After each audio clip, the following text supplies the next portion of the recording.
ఉడికించిన మొక్కజొన్న పొత్తులో లేదా కాల్చి ఉప్పు కారం పెట్టిన మొక్కజొన్న పొత్తులో ఎప్పుడూ తింటాంగా. డిఫరెంట్గా కార్న్ బోండా ట్రై చేయరాదు?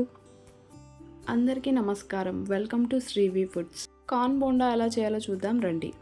బౌల్లోకి దాదాపు 2 కప్స్ అంటే నేను ఒక కంకి పూర్తిగా ఒలిచి తీసుకున్నాను మొక్కజొన్న గింజలు.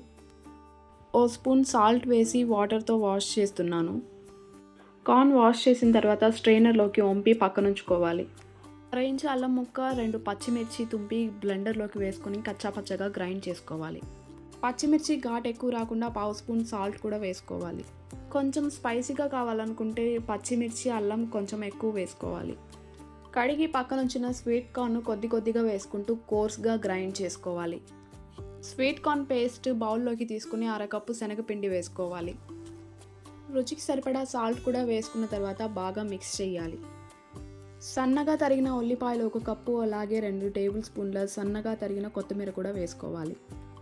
ఇలా కలిపిన పిండిని పక్కనుంచేసి స్టవ్ పై ప్యాన్ పెట్టి డీప్ ఫ్రైకి సరిపడా ఆయిల్ వేయాలి. ఇందాక కలిపి పక్కనుంచిన పిండిని తీసుకుని చేత్తో కొద్ది కొద్దిగా ఆయిల్లో వదలాలి. 2 వైపులా గోల్డెన్ కలర్లోకి టర్న్ అయ్యే వరకు వేపిన తర్వాత వేడివేడిగా సర్వ్ చేయడమే.